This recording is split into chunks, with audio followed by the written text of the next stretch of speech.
Qu'est-ce que la pensée? Qu'est-ce que l'intelligence? Qu'est-ce que la mémoire? Je pense que tout le monde s'est posé ces questions, et peut-être les philosophes plus que les autres, et ceci depuis des temps immémoriaux.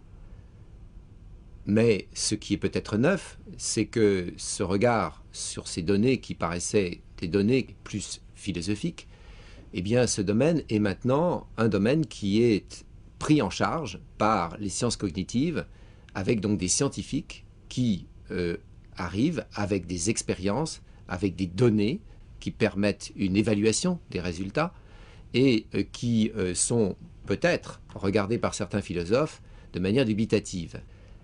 Ici, dans ce film, vous allez au contraire voir combien l'apport des discussions entre philosophes et scientifiques est fécond.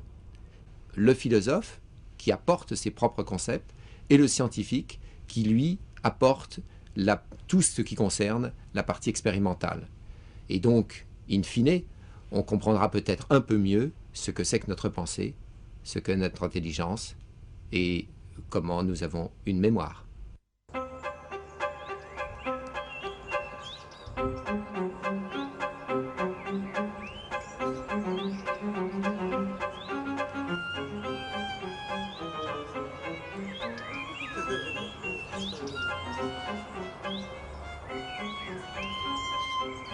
Aurélien, Josépha, Julia et leurs camarades viennent de passer leurs examens.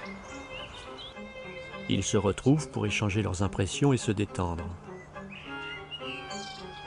Mais que se passe-t-il dans leur tête tandis qu'ils parlent, qu'ils lisent ou jouent, tandis qu'ils rêvent ou regardent les arbres autour d'eux? Que signifie percevoir, reconnaître un visage, manier le langage, être conscient, penser, ressentir une émotion? Ces interrogations philosophiques sont devenues récemment scientifiques, avec les sciences cognitives, les nouvelles sciences de l'esprit. Et on assiste ainsi, dans ce domaine particulier, à une collaboration inédite entre des scientifiques et des philosophes.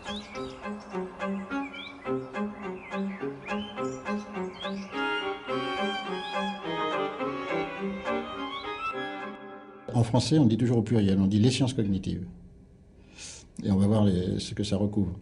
Les Américains, les Anglais, ils disent cognitive science, c'est-à-dire ils disent la science cognitive. Donc il y a une nuance qui est intéressante parce que la formulation en français donne l'impression que c'est en quelque sorte l'intégration de plusieurs disciplines. Alors ces disciplines, traditionnellement, c'est la linguistique, parce que c'est quand même partie de là, la psychologie, les sciences du cerveau, la philosophie qui a aussi son mot à dire, et la modélisation qui permet de prendre des éléments dans les autres sciences pour construire des modèles.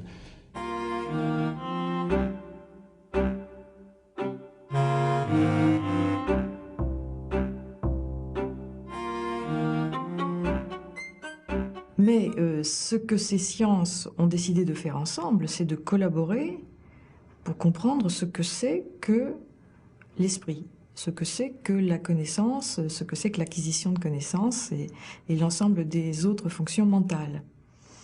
Et elles l'ont fait en partant d'une hypothèse commune qui était que penser, c'est traiter de l'information.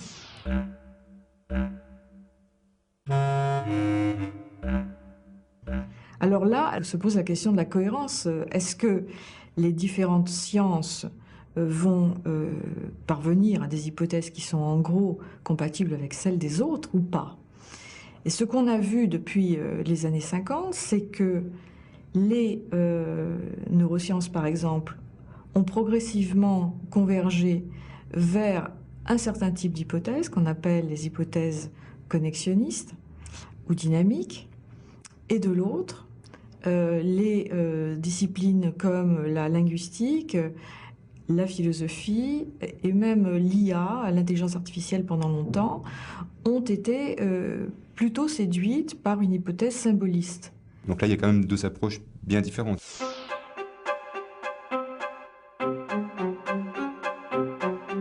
Il qu'il y a d'une part l'approche sur l'intelligence artificielle symbolique qui consiste à dire l'expert humain va mettre a priori une description complète du monde sous forme de prédicats, sous forme de description symbolique des éléments et des relations propositionnelles entre ces éléments. Et donc ensuite je vais être capable de calculer et de trouver la cohérence qu'il y a derrière cette logique-là. Et de l'autre côté, de l'autre école de l'intelligence artificielle, qu'on peut appeler intelligence artificielle numérique ou aussi qu'on appelle souvent intelligence artificielle connexionnisme. Donc en particulier, c'est les réseaux de neurones artificiels. Donc là, c'est plutôt le lien avec une autre branche des sciences du vivant, donc qui sont les neurosciences, donc la neurobiologie par exemple. Et à ce moment-là, on s'intéresse au substrat physique, donc on s'intéresse au cerveau. Et donc l'idée là, ce n'est plus de modéliser l'esprit, mais c'est de construire un cerveau artificiel, autrement dit, de créer un réseau de neurones artificiels en se servant de la manière dont les processeurs élémentaires du cerveau, donc les neurones, ont de traiter l'information et de communiquer entre eux.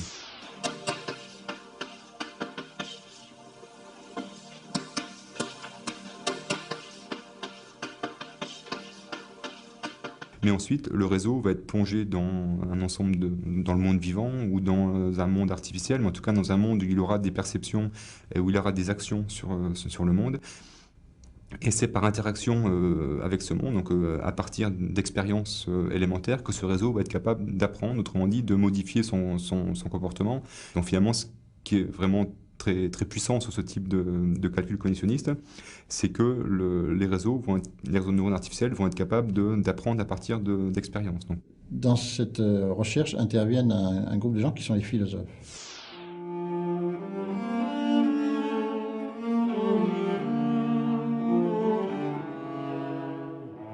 Les philosophes font partie, une certaine catégorie de philosophes font partie de plein droit des sciences cognitives. C'est une discipline qui est importante, même essentielle, je dirais, dans les sciences cognitives. C'est une philosophie très informée des progrès des sciences cognitives et en particulier des neurosciences.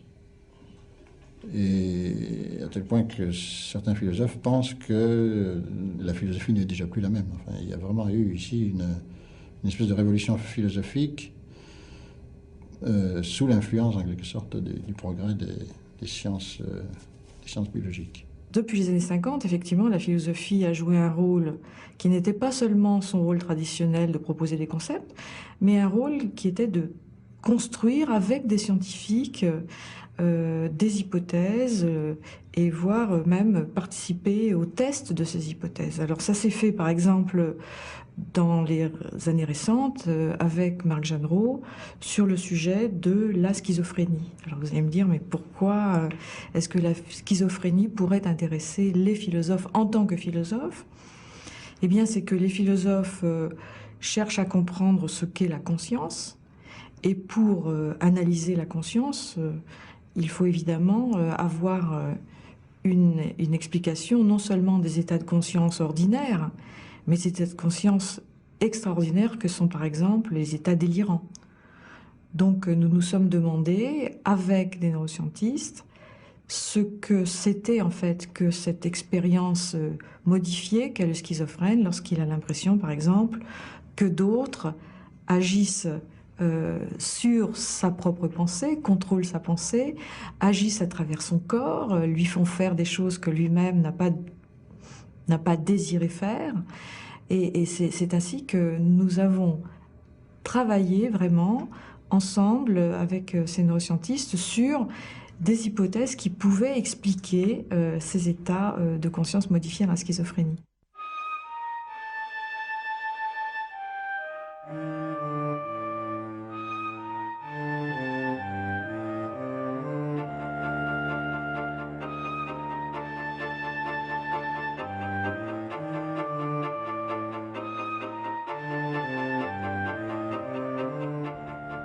Les philosophes aujourd'hui considèrent donc que le sens est essentiellement extérieur à l'esprit. Alors ça peut vous paraître paradoxal que des philosophes qui s'intéressent aux sciences cognitives, c'est-à-dire au fonctionnement cérébral, puissent néanmoins soutenir que le sens n'est pas dans le cerveau, mais il est dans l'environnement. C'est vrai que le cerveau comporte un certain nombre de mécanismes lui permettant d'extraire, de stocker l'information et de la combiner. Mais l'information elle-même, il ne la trouve pas en lui-même, il la trouve dans ses interactions avec un environnement.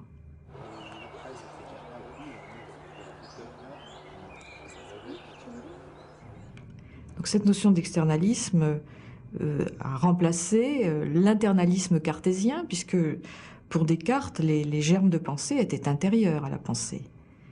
Et le monde n'était pas responsable de ces germes. Le monde, au contraire, devenait intelligible du fait que déjà la pensée contenait ces germes de compréhension, si vous voulez.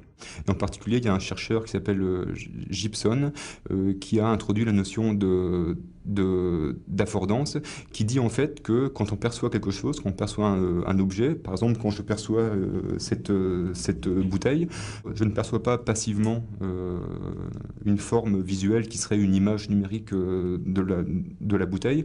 Quand je perçois cette bouteille ici, en fait je vais l'apercevoir potentiellement comme quelque chose dont je pourrais me servir. Alors par exemple, je vais l'apercevoir comme étant quelque chose que je peux saisir ou quelque chose qui peut me permettre de boire si j'ai soif. Donc finalement, percevoir, c'est pas avoir une image numérique passive d'un objet, mais c'est plutôt le fait de préactiver un ensemble de différentes actions. Et donc, percevoir, c'est quelque chose qui est actif. Percevoir, c'est préactiver toutes les différentes manières que je peux avoir de me servir de cette bouteille.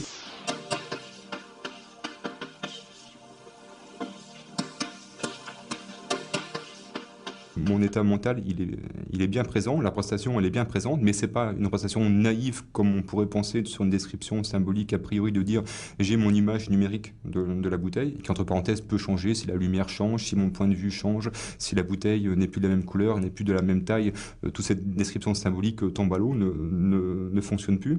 Si maintenant je décris ma perception de la bouteille, donc mon état mental lié à cette perception comme étant une mosaïque de différentes cartes multimodales, sensorimotrices, qui me permettent de la saisir, d'entendre, de relier ça avec le mot bouteille, avec différentes actions, alors là j'ai une représentation qui est beaucoup plus riche, beaucoup plus puissante en termes d'agir sur le monde, mais qui est aussi effectivement beaucoup plus difficile à capturer et à saisir parce qu'elle est distribuée, parce qu'il n'y a pas le symbole bouteille qui est caché quelque part dans mon réseau de neurones, il y a un ensemble de compétences qui vont me permettre d'agir, de m'en servir, et donc cette représentation, elle existe bien, mais c'est quelque chose qui est distribué. Maintenant, quand il s'agit de construire la représentation une représentation plus complexe d'un objet qu'on observe, d'un plan en quelque sorte à plus long terme qu'on a l'intention de faire, comme se marier ou acheter une voiture, là c'est déjà moins clair de savoir exactement comment la représentation se construit. On peut construire des représentations de représentations et on arrive à un niveau d'abstraction très élevé. C'est ce qui se passe en mathématiques, c'est ce qui se passe... les poètes, par exemple, sont sans doute capables de faire des représentations de représentations de représentations.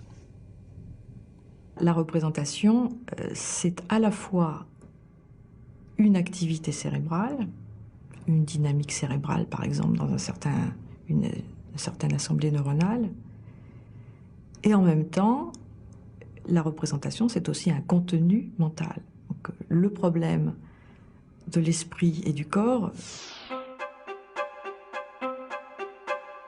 Le problème de l'esprit et du corps vient ici se poser. Nous avons de l'immatériel, la pensée, qui est en rapport avec du matériel, à savoir des états physiques.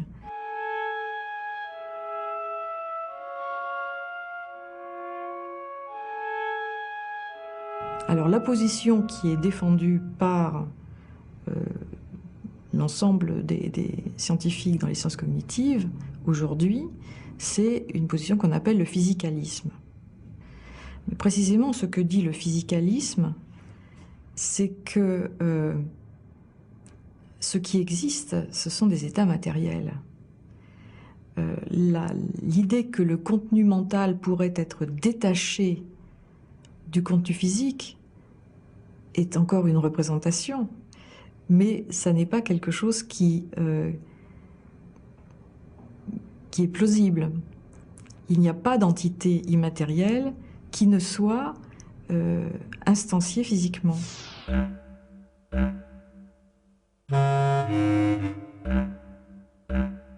Le naturalisme est une position philosophique qui consiste à penser que la philosophie doit utiliser des méthodes qui sont compatibles avec celles qui sont mises en œuvre dans les sciences de la nature.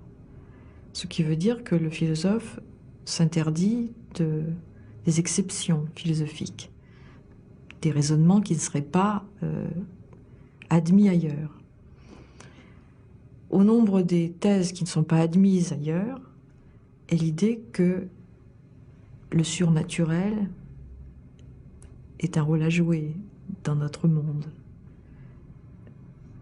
Et les philosophes naturalistes pensent également qu'il n'y a aucune raison de penser que l'esprit fasse exception.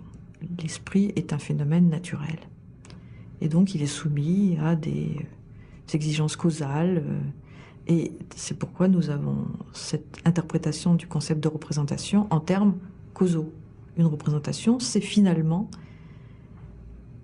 une entité qui interagit causalement avec l'univers et qui retient un certain type de ces interactions, qui retient quelque chose qui est l'information.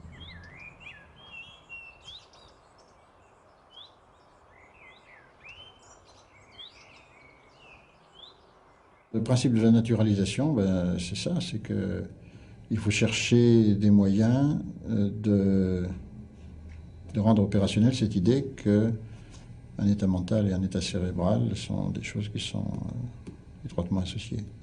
Alors, ce qu'il faut, c'est faire se rencontrer en quelque sorte les deux niveaux de description, cérébral et mental. Et c'est là que la neuroimagerie, c'est-à-dire ces méthodes qui permettent d'enregistrer l'activité du cerveau à un instant donné, a permis de rendre beaucoup plus compatibles l'état cérébral et l'état mental. En ce sens que ce que nous montrent les images qu'on obtient, les cartes fonctionnelles du cerveau en quelque sorte, sont des images de réseaux d'activités qu'on peut très bien faire cadrer avec la tâche ou avec la tâche psychologique que le sujet est en train d'exécuter, donc comme chercher un mot, comme se représenter une image, comme faire un calcul. À ce moment-là, on voit les réseaux se modifier, on voit des zones cérébrales qui sont impliquées dans plusieurs réseaux, des zones qui sont impliquées dans très, très peu de réseaux, au contraire, qui sont beaucoup plus spécifiques. Et à partir de là, on peut faire des hypothèses, parce qu'évidemment, on connaît l'anatomie du cerveau, on connaît quelles sont les informations qui arrivent dans telle et telle zone, qui viennent de la vision, qui viennent de l'audition, ou qui vont au contraire vers la musculature. Donc on peut, à ce moment-là, on est dans un niveau de description de l'état biologique qui se rapproche beaucoup du niveau de description de l'état psychologique. Et le jour où on aura trouvé, en quelque sorte, cette compatibilité complète, eh bien, peut-être qu'on pourra dire à ce moment-là, effectivement, cet état cérébral-là, tel qu'il est décrit, c'est l'image exacte, c'est l'homologue de l'état mental.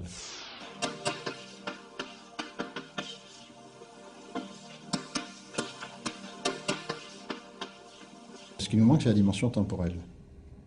Parce que les états mentaux sont des choses qui vont vite, on le sait bien, on calcule, on parle, tout ça se passe dans une échelle de temps qui est de l'ordre d'une petite fenêtre qui est de l'ordre de 50-100 millisecondes, donc c'est un dixième de seconde, c'est très, très, très court. Et pendant ces dixièmes de seconde, il se passe beaucoup de choses. Et effectivement, le système nerveux aussi est un système rapide, c'est un système il est 1000 fois moins rapide qu'un ordinateur, mais il est quand même rapide. Or, les méthodes de traitement, les méthodes de neuroimagerie dont on dispose sont des méthodes qui, au contraire, nous donnent des fenêtres de l'ordre de la seconde. Donc, en une seconde, on empile en quelque sorte un nombre considérable d'opérations mentales et d'opérations cérébrales. Et on n'a que la conséquence, l'intégration en quelque sorte finale. Mais le jour où on aura des méthodes qui peuvent... on commence à les avoir, mais le jour où on aura vraiment intégré avec les méthodes topographiques, qui vous donne la localisation des zones activées avec la méthode, des méthodes ultra rapides qui vont à la vitesse de l'électricité, à ce moment-là, on aura un outil qui sera très performant.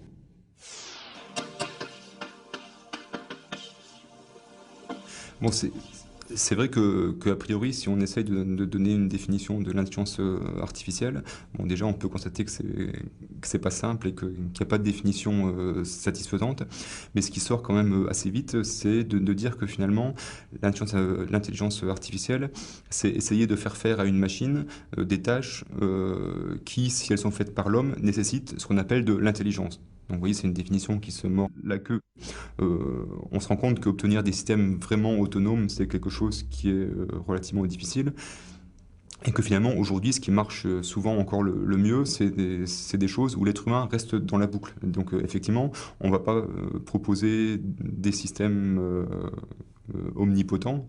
On va plutôt proposer des systèmes qui sont en fait des aides pour l'être humain. Alors soit des aides au diagnostic, des aides au raisonnement si on pense à l'approche plus symbolique, donc d'aider un être humain à faire des déductions très compliquées à partir d'une base de règles qu'il a pu définir a priori, ou alors dans le cas plus numérique, faire des aides de type traitement de données, traitement perceptif, ou alors faire des aides de type prothèse, comme ce genre d'approche numérique a en particulier beaucoup de débouchés au niveau des robots et donc au niveau des modèles de type perception-action.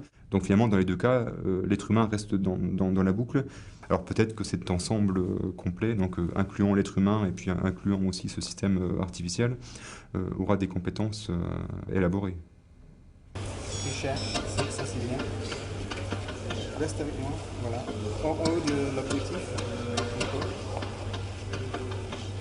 L'activité cognitive, évidemment, c'est racine dans la théorie, dans l'évolution.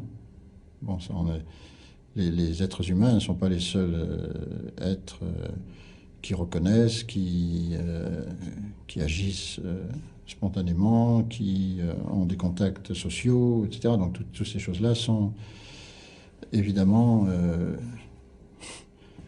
l'apanage d'un très grand nombre d'autres espèces.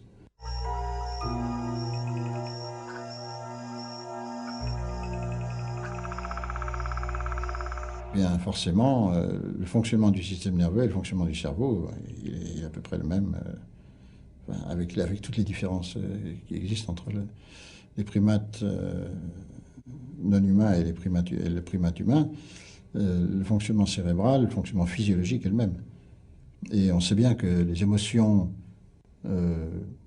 dites de base, les émotions les plus simples, avaient été repérées par Darwin et chez de nombreuses espèces d'animaux. Et Darwin en avait fait tout un argument pour montrer que ces comportements avaient un rôle biologique, un rôle au niveau de l'adaptation en quelque sorte.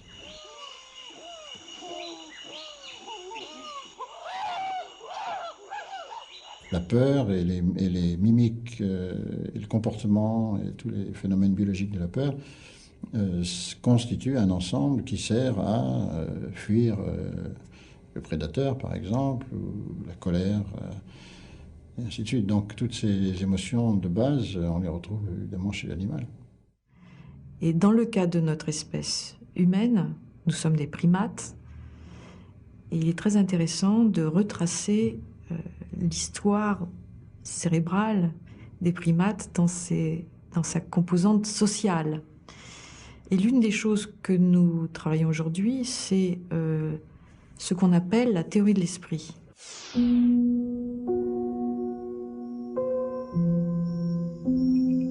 Est-ce qu'un chimpanzé est capable de se dire il a vu ceci, il sait que cela, il a envie de faire ceci, je prédis qu'il va faire cela.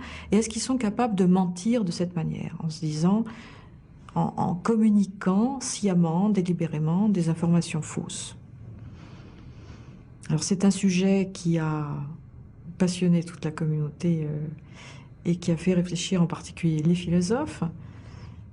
Et en particulier dans mon laboratoire, nous avons beaucoup travaillé sur cette question depuis une dizaine d'années. Aujourd'hui, le consensus, c'est que les chimpanzés, finalement, ne sont pas capables d'expliquer les comportements de leurs congénères et les leurs en termes mentalistes, c'est-à-dire en les interprétant, comme nous le faisons nous, humains, en termes de « il veut faire ceci », il croit que cela, et donc il fait la chose la plus adaptée pour parvenir à tel ou tel but. Alors il est très intéressant aussi d'examiner comment chez l'homme cette capacité se structure, de quoi elle est faite, quand elle apparaît.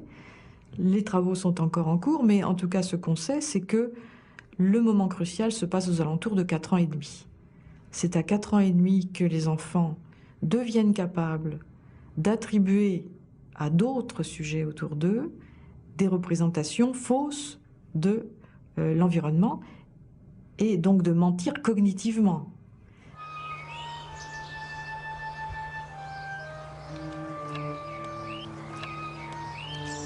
Tu les reposes dans le jardin, qu'est-ce que tu veux?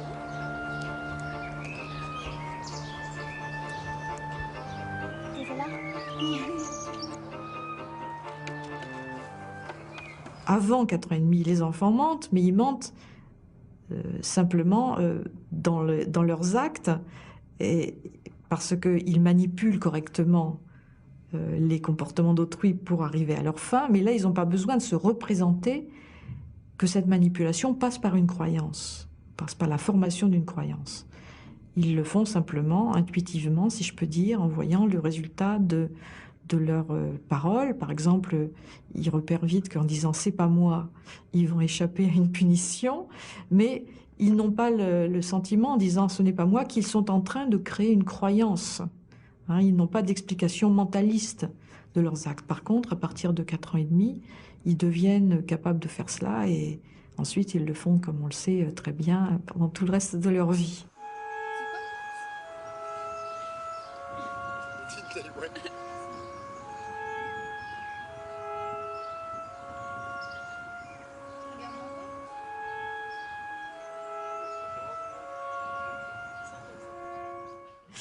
Ceci dit, il est très intéressant de voir de quoi dépend cette capacité de théorie de l'esprit, et en particulier, ça dépend de la possibilité, comme on dit, de découpler les représentations, c'est-à-dire de maintenir séparée une forme de mémoire de ce qu'il en est de la réalité, et une autre qui est ce qu'il en est du discours que je tiens sur la réalité.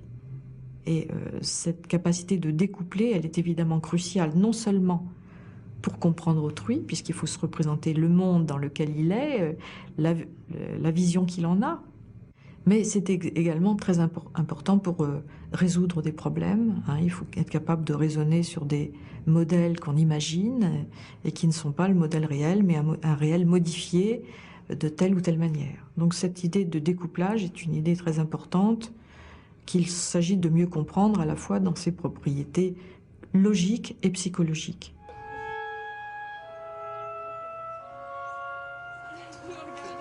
Il y a toute une tradition de recherche maintenant qu'on appelle la cognition motrice, qui cherche à décrire tout ce qui se passe avant une action, mais en ne s'intéressant pas à l'action elle-même. C'est-à-dire on demande au sujet d'imaginer qu'il est en train de faire telle ou telle chose sans le faire.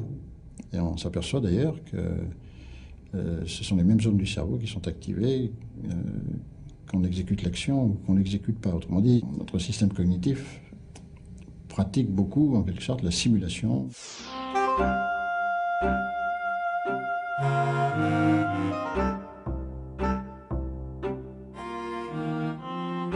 Mais même avant d'exécuter une action, en quelque sorte, on la simule, pour savoir si elle est faisable, pour savoir s'il y aura des difficultés, pour savoir quelles ressources mettre en œuvre, en quelque sorte, pour arriver au but qu'on désire. Et ensuite, à partir de cette simulation, on va servir d'espèce de modèle interne, et en même temps qu'on va exécuter, on va pouvoir, grâce au modèle interne, comparer avec ce qui est en train de se passer, et voir si ça marche, s'il y a besoin de faire des corrections en cours de route et tout ça. Donc la notion de simulation est quelque chose qui est tout à fait central et qui maintenant s'applique à d'autres domaines, comme par exemple la reconnaissance de certains états mentaux, ou bien la compréhension d'une action qui est exécutée par quelqu'un.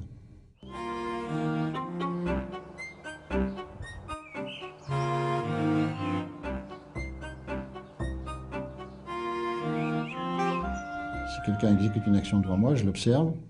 En l'observant, je simule cette action comme si j'allais la faire. Et c'est comme ça que j'apprends, finalement. C'est comme ça qu'on apprend en observant.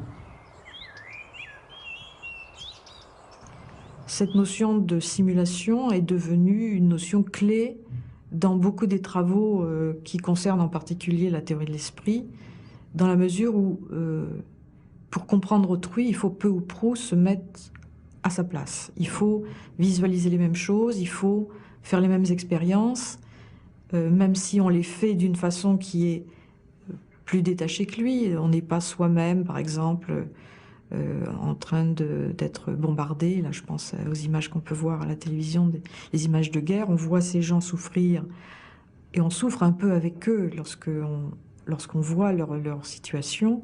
On s'imagine être à leur place, on la ressent et c'est ainsi que on comprend ce que c'est qu'être dans cette situation. Donc la notion de simulation a été d'abord une hypothèse philosophique et ensuite elle est devenue une hypothèse neuroscientifique dans la mesure où nous pouvons observer dans l'imagerie cérébrale la manière dont le sujet qui ne bouge pas, par exemple, simule une action lorsqu'il l'observe exécutée par quelqu'un d'autre.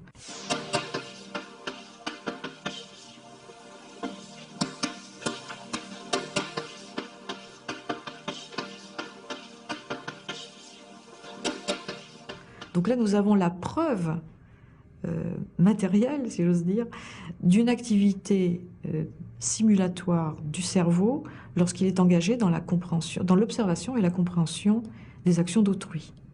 On a en particulier actuellement un projet européen qui est en train de se dérouler. Donc c'est un projet qui s'appelle MirrorBot.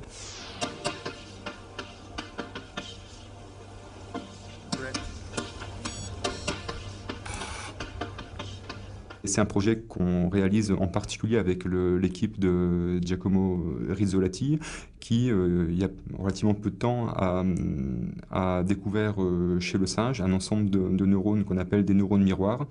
Et en fait, c'est des neurones qui sont actifs dans différents cas de figure qui sont intéressants. Par exemple, ces neurones miroirs il y aura des neurones miroirs qui vont être actifs quand le singe va saisir une bouteille ou quand le singe va voir un congénère ou bien même voir l'expérimentateur humain saisir une bouteille. Notre équipe sur la partie modélisation informatique essaye sur des robots, donc en utilisant cette fois-ci des modèles de réseaux de neurones artificiels, essaye de faire émerger quelque chose qui ressemble à ces neurones miroirs. Autrement dit, quelque chose dont la représentation interne corresponde finalement à représenter de manière abstraite des actions, de prendre, de saisir, différentes actions qu'on peut faire sur un objet physique.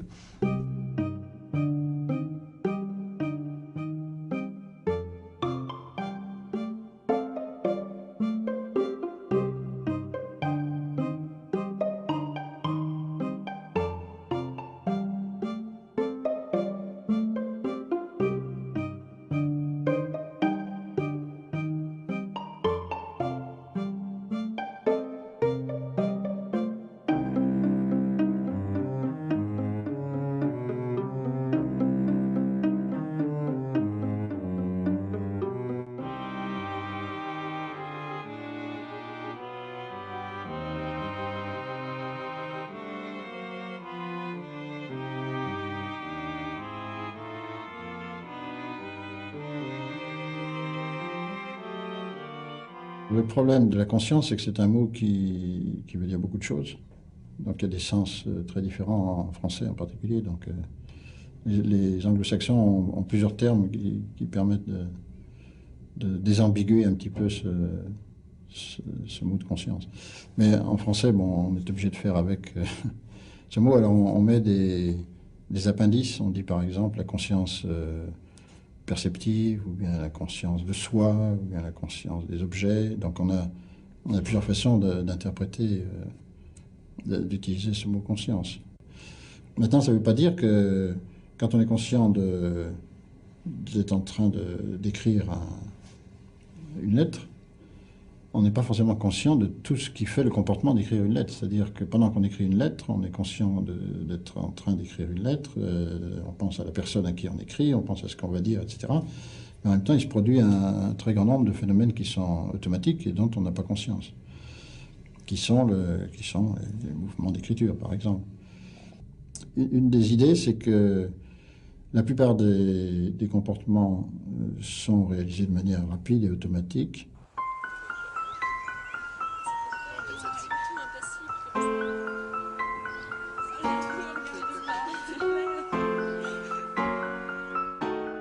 On enchaîne un comportement sur un autre lorsqu'on fait une action comme préparer le café ou préparer quelque chose. On enchaîne des gestes les uns sur les autres. Et c'est quand il y a un problème, en quelque sorte, un obstacle, une erreur, un échec, qu'à ce moment-là, on devient conscient du geste qui a raté. Donc la conscience serait, en quelque sorte, un phénomène qui, je crois que ça c'est une véritable réalité biologique, qui est toujours en retard sur l'action elle-même. Je m'adresse surtout à la conscience de l'action, mais je pense qu'on pourrait aborder ça dans d'autres modalités aussi bien.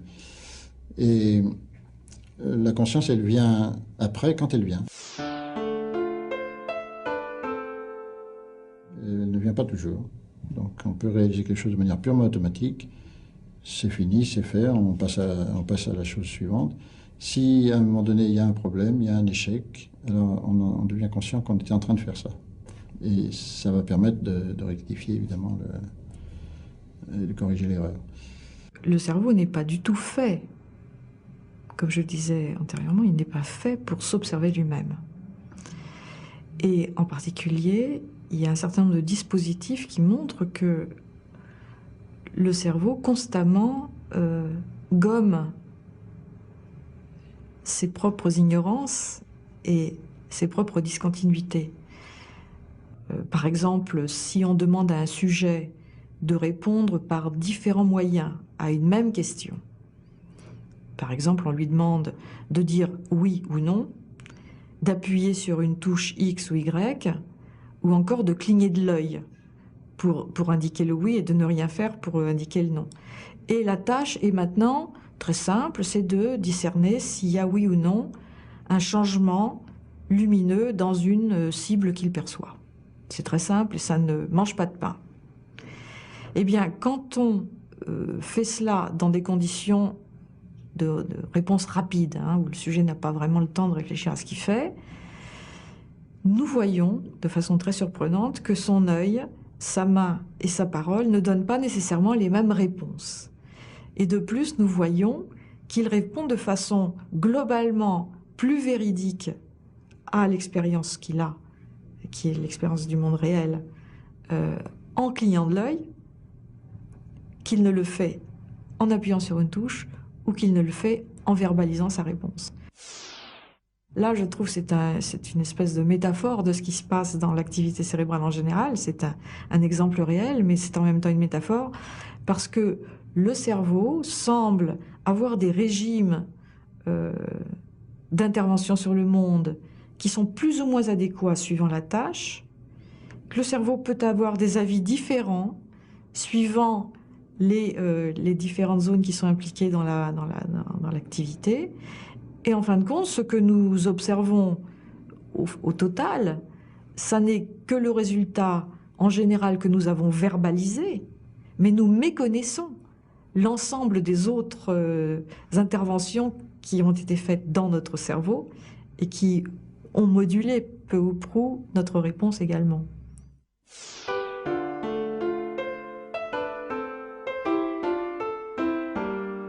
C'est vrai que si on développe cette idée un peu plus loin, on s'aperçoit que les choses se passent de manière automatique, on en devient conscient plus tard ou pas du tout, et comment se fait-il qu'à certains moments on ait vraiment la conscience d'avoir fait quelque chose, alors qu'en fait,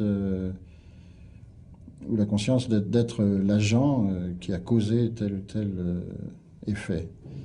si en fait ça a été réalisé par un agent qui, au moment même du fait, n'était pas conscient. Puisque c'est un peu ça la question. Donc certains parlent de l'illusion de la volonté consciente, de l'illusion de diriger réellement les événements. L'idée serait plutôt que on a un système nerveux qui traite les informations très bien et très vite, qui donne les réponses adaptées. Tout se passe bien en fonction, disons, d'une consigne un peu générale qui a été donnée, qui est préparer le café ou de faire telle chose.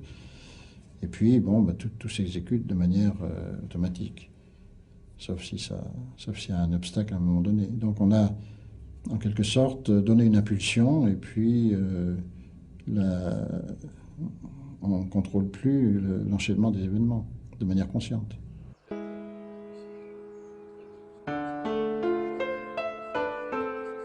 C'est pas la conscience qui cause l'action, c'est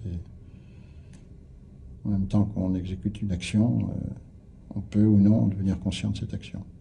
C'est deux choses qui marchent en parallèle, mais sans avoir peut-être de relation causale entre elles.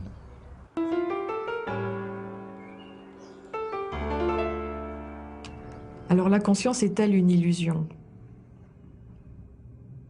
Je crois qu'une réponse tranchée, là, serait nécessairement insatisfaisante, parce que si vous dites la conscience est une illusion, vous manquez le fait que c'est une illusion, comme dirait Leibniz, bien fondée, dans la mesure où cette conscience nous permet de survivre de façon adéquate. C'est elle qui est la mieux à même de nous piloter dans les choses. Enfin, c'est un mécanisme, hein, cette conscience. Ça n'est pas la conscience qui nous pilote, je m'exprime mal. La conscience n'est jamais qu'un élément dans un dispositif global qui a été sélectionné. Et de ce point de vue, la conscience n'est pas illusoire, elle nous sert vraiment, elle est la partie d'un dispositif qui nous permet de communiquer entre nous et à nous-mêmes le résultat de nos cogitations, de nos émotions, etc.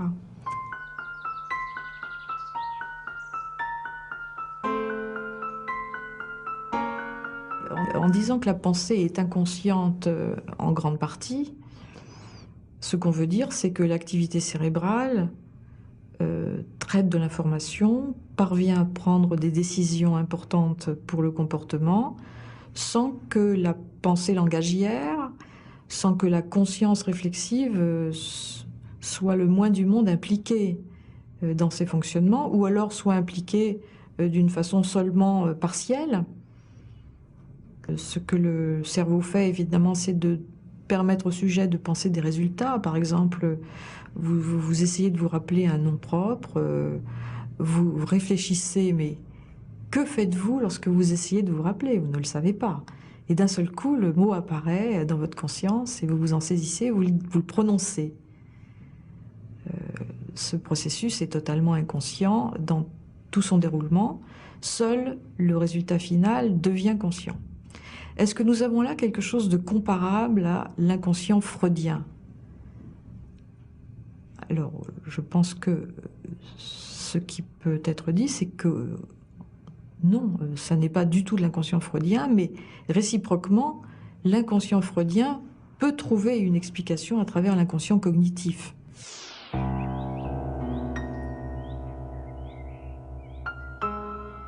Freud faisait l'hypothèse que l'inconscient était le produit du refoulement. Dans les sciences cognitives, ce concept de refoulement n'a aucune opérativité, il n'est pas utilisé.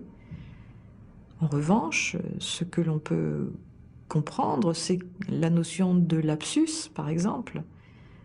Cette notion de lapsus s'explique par le fait que, inconsciemment, un mot a été traité et a activé tous les mots associés. Et donc il peut arriver que le mot qui n'est pas le mot recherché, mais seulement le mot associé, vienne à être suffisamment activé pour être prononcé à la place du mot associé, du mot recherché. Mais ce sont là des phénomènes qui dépasse de très loin le registre affectif ou dynamique propre aux explications freudiennes, c'est de façon générale une question qu'il faut comprendre en termes de propagation de l'activité dans des réseaux de neurones et les schémas associatifs qui sont impliqués dans cette propagation sont certainement responsables de ce genre de phénomène.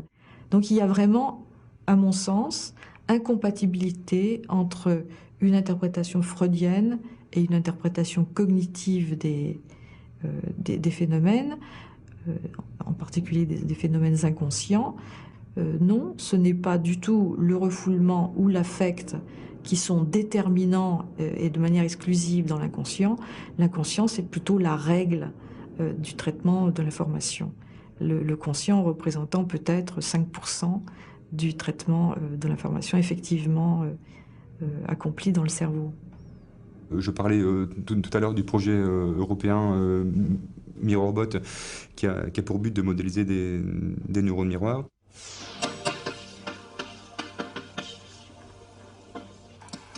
Il faut savoir que les neurones miroirs, tels qu'ils ont été observés chez le singe, leur équivalent chez l'homme, ils sont situés dans l'aire de Broca, donc qui est une aire du cortex frontal, du côté gauche, qui est en fait une aire qui est essentielle dans l'émergence du langage chez l'homme. Donc finalement, ce programme de recherche tel que je le décris, ça consisterait à proposer qu'à partir d'un ensemble de cartes de type réseau de neurones artificiels, par le type de calcul adaptatif que ce genre de carte permet, c'est uniquement en agissant sur le monde, donc en percevant visuellement le monde ou en écoutant, en entendant des consignes orales dites par des expérimentateurs, que le robot, à partir d'exemples, bien sûr, serait capable de créer sa boucle visiomotrice pour guider sa main pour saisir des objets, mais de la même manière, c'est capable de créer une boucle auditivo-motrice pour être capable de synthétiser des sons et de faire correspondre ces sons à ce qu'il entend. Et donc, selon ce point de vue, effectivement, le robot pourrait apprendre à parler et apprendre à imiter les règles du modèle qu'il perçoit. Et donc, si l'expérimentateur produit certaines phrases, donc au début, qu'on prépare comme étant des phrases relativement simples et relativement stéréotypées, le robot serait capable de saisir la logique syntaxique dans ces phrases, et donc dans cette mesure, ce qu'on peut dire, c'est que le robot effectivement apprend à partir d'expériences, donc que le langage, dans ce type de programme, n'est qu'une émergence à partir d'expériences sensorimotrices sur le monde. D'une manière générale, chaque fois qu'on a voulu faire des plans ou des projets dans le domaine de la science, des gens qui vous disent dans 20 ans on aura ça, ou dans 50 ans on aura trouvé telle chose, en général on se trompe toujours. Et l'avenir des sciences cognitives dépend donc de beaucoup de facteurs. Et moi je ne crois pas beaucoup aux travaux qu'on voit apparaître qui augmentent beaucoup en ce moment sur décrire le cerveau de l'état religieux, le cerveau de l'humour, le cerveau de la tristesse. Je veux dire, ces choses-là, on s'aperçoit qu'on ne connaît pas assez bien les briques cognitives, en quelque sorte, qui construisent le système cognitif, qui construisent les représentations. Et on cherche à décrire des états qui sont trop complexes, qu'on n'a pas assez analysés, comme l'état mystique, par exemple, parce qu'il y a eu pas mal de travaux récemment là-dessus. Et je pense que, parallèlement aux études sur l'activité cérébrale décrite de manière de plus en plus fine, il faut poursuivre une étude de la psychologie cognitive. Et c'est comme ça qu'on a abouti à la cognition, ces études de la cognition motrice, la cognition sociale qui commence à se faire, la description des émotions qui est encore très, très lacunaire et qui reste encore trop liée au système biologique, surtout dans une espèce d'opposition avec les sciences cognitives. On dit sciences cognitives rejettent les émotions, ou bien il y a la raison d'un côté étudiée par les sciences cognitives, la passion étudiée par les psychiatres ou les psychologues de l'émotion. Je crois qu'il faut essayer là de trouver un pont commun, et ça, les sciences cognitives peuvent aboutir à ce genre de résultats. Ce que l'on discerne aujourd'hui, c'est que tout le domaine de l'émotionnel, qui avait été au départ un peu négligé, en particulier sous l'influence des paradigmes symboliques qui insistaient sur les contenus de pensée au sens inférentiel du terme, aujourd'hui l'émotion devient en revanche un thème brûlant, si j'ose dire.